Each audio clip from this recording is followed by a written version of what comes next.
Hi, I'm Marc Emery, the Prince of Pot, and you're listening to 94.9 CHRW.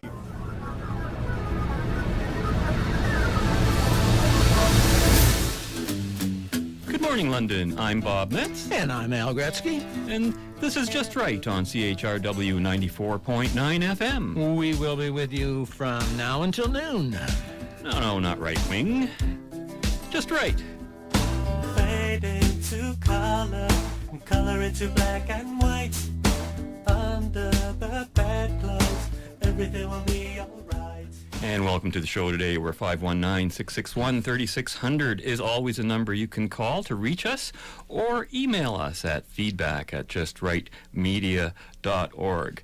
Al, glad to have you on the show today. It's a pleasure to be here. Going to be an interesting one, I think. I know you're going to be leading off the show, so I'm just going to say what I'm going to discuss at the last half, and I'm going to be talking about just say yes to pot use, which seems to be the proper answer to give by every politician that's been coming out of the woodwork on this. Isn't that amazing? It is indeed, yes. And, of course, there's a follow-up to something we were doing on the show last week with respect to Marc Emery and Pierre Trudeau, Justin Trudeau, his son. When I was in England, I experimented with marijuana a time or two, and I didn't like it, and didn't inhale, and never tried it again. Can we get into the smoking the joint thing again? That's why I played saxophone. You see, you have to blow into it, so you have to inhale with a saxophone or you die. That's how I learned to inhale, playing my saxophone. You blow out, and then you have to inhale. Now,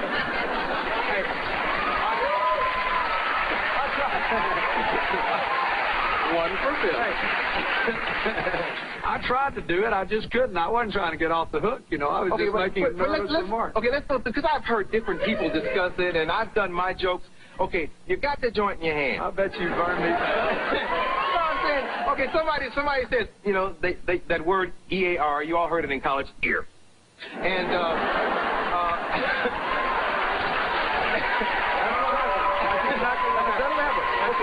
somebody says, ear. And then what do you do at that point? I took it, and I tried to smoke it just like a cigarette. But I'd never smoked a cigarette before. Mm-hmm. And you're not a drinker either, right? No, well, I never had a drink till I was 22. I do now a little bit, but not much. Mm-hmm. But anyway, so I did my best. I mean, I tried, but I just couldn't inhale it. I mean, I wasn't trying to get a good conduct medal for saying I didn't inhale. I was just nervously pointing out that it was another one of those things I tried to do and failed at in life. I gave it. I was 22 or 23 years old. I gave it my very best shot. Yeah. I mean, I really tried. Look, I know how it is dealing with the press. If you could explain it over again the first time, would you do it any differently? Yeah, I'd have just said yes. Well, I've acknowledged that I once had the opportunity to try it. I'm not sure, in fact, that what I did brought me in breach of the criminal law, as a matter of fact. Well, you smoked marijuana. It is not a crime to do that. It was put in front of me. I tried it, didn't like it, and it was illegal, and I wasn't prepared to do it. I was not a frequent user, and I've not used marijuana, no. I like other young people of my generation, I experimented, and that was the case. I was thinking... when I was at that age, it wasn't unusual for us, as I imagine was the case for most people who are surrounding me now. I wouldn't answer the marijuana question. You know why? Because I don't want some little kid doing what I tried. Yeah, and it never stops. But we got to understand, I want to be president. I want to lead. I want to set... If you want your little kid to say, hey, Daddy, President Bush tried marijuana, I think I will. The answer is I never smoked. I never smoked anything, but I will tell you that there was an earlier time, many years ago, when Sheila made brownies, and they must say they did have a strange taste. Look, when I was a kid, I inhaled frequently. That was the point. The war on drugs has been an utter failure, and I think that we need to rethink and decriminalize our marijuana laws. But I'm not somebody who believes in legalization of marijuana. But what we are up against is a culture that since the 1960s has at the minimum not encourage drug use and often romanticize it. And welcome back. Isn't that an interesting situation there, Al? Just say yes seems to be the thing to do. In pot, we trust. And it seems to be the thing to do if you're in public office when asked about whether or not you've smoked pot. Apparently, Joe Fontana this morning on the news was being quoted as having said, "I never exhale." Yeah, I love that one. I love that one. And that was sort of since being elected, or no, before he was elected, that he said that kind of a thing. So anyways, the voices you just heard are, in order of their appearance, just in that clip we played, Kim Campbell, Jean Charest, George Bush, Paul Martin, he was one with the Brownies, Barack Obama, Stephen Harper, and finally Tim Hudak. And you can check out a clip on YouTube called hyPOTcrisy for more, HYPOTcrisy, and you can watch the whole video yourself on the split screen that shows the interviews and commentaries you just heard on the left side of the screen, while on the right side of the screen you see all these young people getting busted by police and hauled off to jail for smoking pot in various circumstances. And there you can see the hyPOTcrisy, right? Where on the left, all the people that are tossing these people in jail are all laughing about their own experiences with pot. Right. But who are those kids laughing who are going to jail? Anyways, you'll be hearing more public responses to the question of pot smoking, including that of yours truly, by the way, a little later in the show. But it is amazing how the pot issue suddenly become a hot topic for the summer politic. Most likely, I think, because of Liberal Party leader Justin Trudeau's public admissions on the topic recently. Now, last week here on the show, we heard, we got a message through his email from Prince of Pot, Marc Emery, not talking about pot per se, but talking about Ayn Rand and commenting in his email about his expectations regarding the movie documentary Citizen Mark, which debuted at the Montreal Film Festival this past weekend and runs till September. So no word yet on how Citizen Mark fared at the festival, but there sure has been a lot of words about a complete misunderstanding between Marc Emery, the Prince of Pot, and Justin Trudeau, leader of the Liberal Party of Canada, and that story broke last week on Friday, the day after I did the last week's show. And as a consequence, we've heard again from Marc, and I was planning to kick off this segment with a very clear explanation for the misunderstanding as explained by Marc. But now, in addition to the controversies raised by Trudeau's admission he has smoked pot since becoming an MP, it seems as if there's a sudden rush for politicians at all levels of government to come out of the cannabis closet. And, you know, even if they've never smoked pot, which is kind of weird. It's almost taboo to say that you didn't smoke pot at some time in your life because the media and most of the public won't believe you. It seems that if you say yes, it's okay, but if you say no, you must be hiding something. That's right. And it's such an interesting contradiction, really, isn't it? Now, you know, we just heard Paul Martin, for example, saying he never smoked anything. Okay, so he's off the hook. Yet he went out of his way to tell us that he sampled brownies that might be laced with pot, but he didn't say so, right? But it seemed like he couldn't not say that he hadn't smoked. He almost felt like he was out of place. So I'm asking myself, what gives? Why is it suddenly more fashionable just to say yes if you're asked about smoking pot? And I have a theory, Al. Okay. It's not about pot. And I'm sure you'll share it with us. Yeah, I think it's about an issue you're certainly familiar with, and I think it has to do with trust, with the trust in and credibility of our current crop of politicians. Yes. And they haven't been faring too well in that department lately. And of course, it's about the issue of lying. And now my theory is going to have to wait till the last segment of the show, because right now I want to just take this opportunity to clear up what was going on between Marc Emery and Justin Trudeau, of course, and get to that too. But here is a situation on Marc.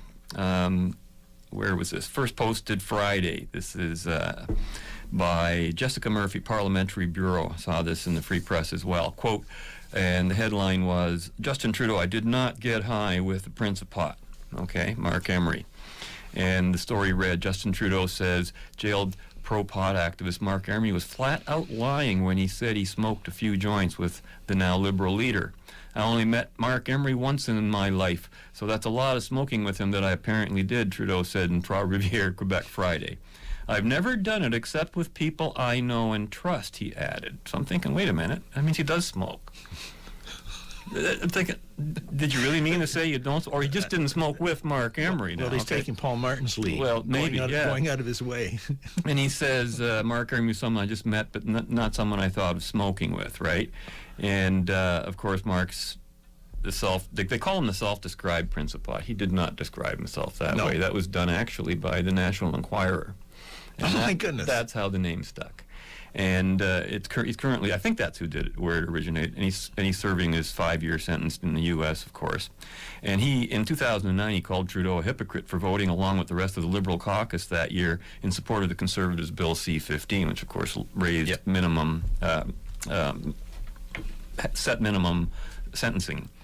And Trudeau, quote, has smoked with me 4 or 5 times, Emery said in a filmed public remark not long after the Commons vote. The Liberal leader said he only ever met Emery once, and the activist smoked weed during the meeting, but he abstained. Now, Marc did send us a letter, and he wanted to really clear it. He's been kind of embarrassed by this and didn't even know this was going on. And so here's what he's written, and these are his words, okay, in an email to us. And he said, quote, what in the video is, quote, 4 or 5 times should be 4 or 5 times on one evening. Okay, not separate occasions. But it was ad-libbed into that speech after Trudeau voted for mandatory minimums. Normally, you don't out anyone unless that person's in a position of authority and behaves, at the time and under circumstances of his parliamentary vote, in a hypocritical manner. So I told the story of smoking with him, but I did not intend for it to mean 4 or 5 separate occasions. I did say 4 or 5 times, meaning 4 or 5 joints over the course of a single evening. In this case, a second-floor patio restaurant on Broadway Avenue in Vancouver in August 2003. And, of course, that Trudeau did confirm. And Marc says, I've never seen the video. Of course, he's in jail. He can't see that. And we don't have the internet here, or I would have long ago corrected any misunderstanding, as today it has only come to my attention in that speech in the summer of 2009 that I said 4 or 5 times without further explanation. So I can understand Mr. Trudeau's indignation, he writes. If I were in a position to know what was in the video, I would long ago have corrected that impression. I'm so distressed that the Liberal leader, who's doing a marvelous job on the marijuana file now, is being held to account for words that, foolish me, leave a clearly false impression, and I'm totally disturbed and embarrassed by the misrepresentation. So from the Honourable MP's point of view, his remark that I'm flat out lying if 4 or 5 times is taken to mean 4 or 5 or separate occasions is quite understandable. Clearly, he has met me on 2 occasions, at Idea City in June of 2003 and in August that summer, where the 4 times we smoked that joint, etc., etc. And I feel badly I have unintentionally maligned Mr. Trudeau's reputation. If I could correct or edit that video or in some way have had an opportunity to vet that video, I'm sure I would have made that explanation before it got to the harmful point it is now. Okay, so that's quite an apology, not even necessary really, but he made it to make it clear. Yeah, well, as everyone has always said about Marc, you can say whatever you want about him, but he's not shy about telling you the truth and the way it is. That's the thing with Marc, and that's why he's sitting in a jail. You know, they said, "Did you sell pot seed?" He said, "Yep." Yeah, exactly. And that brings us to our subject we're going to be getting to in the next quarter. But thanks to that exchange, Jessica Murphy did manage to insert the following paragraph into Monday's print coverage in the Free Press, which had the headline on it, just blowing smoke. Quote, but Emery said he did get high once with Trudeau in August 2003 on a restaurant patio in Vancouver, though it was Emery, quote, doing most of the smoking. So they got that little detail in there. And I'm sorry. Yeah, I was going to say, when you talk about all these politicians jumping in, it makes one wonder, is that really just the way of society? Because you see all of these politicians, and if you make an analogy here, they're looking for votes in the smoke rather than in the clear air, and I'm not sure what that's saying. Well, did you see this piece, Wednesday, August 28th? Hey, that's yesterday. For some reason, I think it's a lot older. Ford and Wynne confess they too smoked dope, right? Yes. Ontario's Premier and Toronto Mayor Rob Ford threw themselves in the political pot debate Wednesday, confessing they too smoked dope, and more than once. And, of course, Ford's been fighting these crack cocaine allegations, and he says, oh, yeah, he said with a laugh, I won't deny that. I smoked a lot of it. And apparently 3 years ago, Ford admitted he was charged with driving under the influence and marijuana possession in Florida in the 1990s. And Wynne, who lived with her young children for 3 years in the Netherlands where the drug is legal, wouldn't say whether she agrees with Trudeau that marijuana should be legalized and regulated. Interesting. Got to come up to our next break. What you're going to be hearing here are more admissions of people smoking pot, and we'll return after this break. I have smoked marijuana, but not for the last 35 years. I smoked a lot of it. How long ago, sir? Do I seem like I smoke marijuana?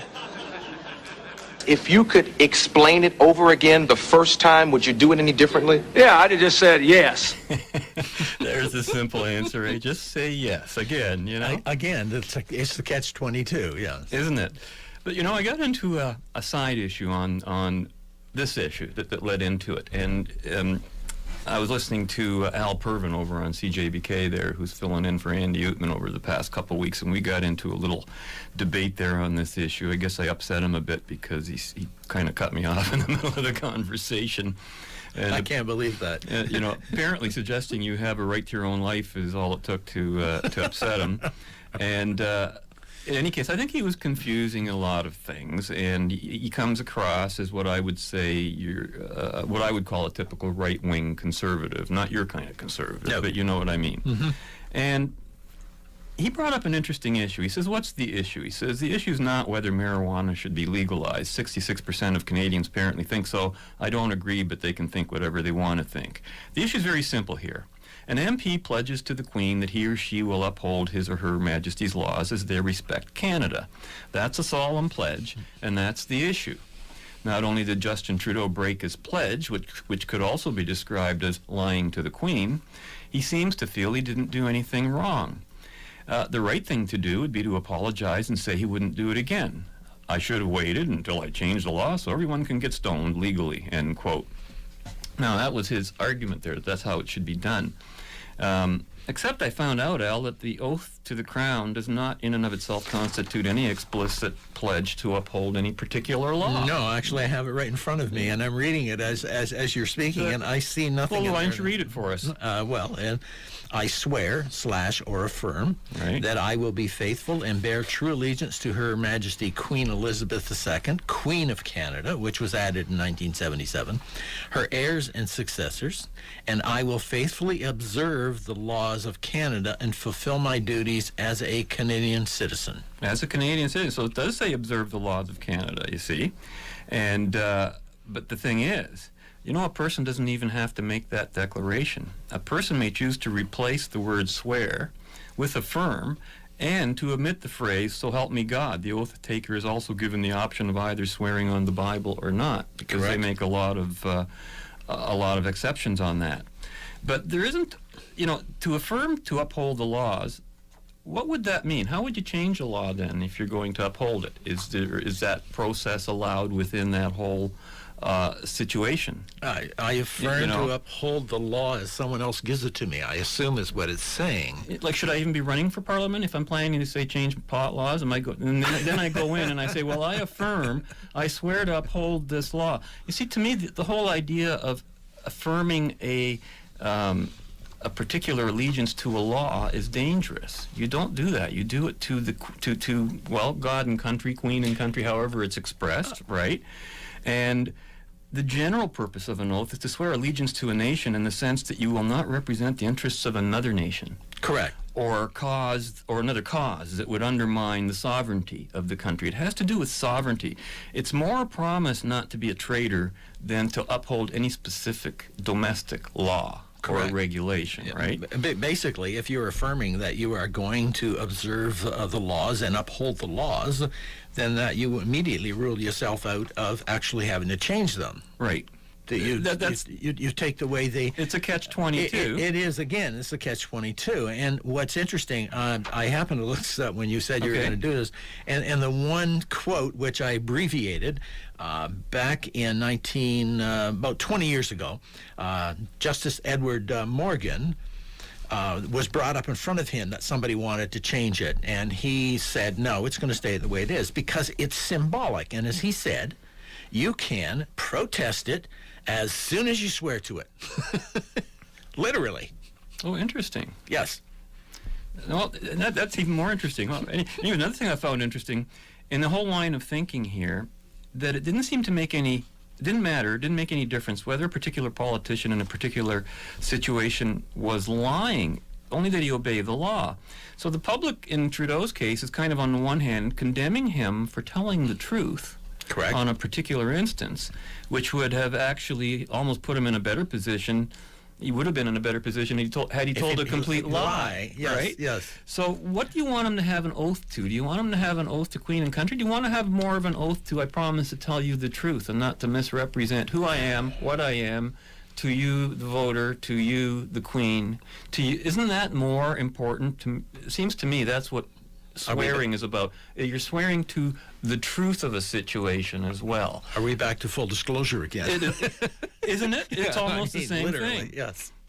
So I'm thinking either way, trust is at issue. Either you can't trust Trudeau because he's lying, or if he tells you the truth about an illegal activity, then you can't trust him because he broke the law. Yes, right? True. So you get caught. So, you know, and I have to say, I really couldn't understand why Marc Emery would support Trudeau because, you know, today he says he's in favor of pot legalization when just recently he supported mandatory minimum sentencing for pot growers. So how would you ever trust Trudeau to stick to his principles, because it's clear he doesn't operate on principles. He operates on polls. And that's one of the things that Al was complaining about too. He says, well, here's a guy who'll do anything as long as a poll tells him it's okay.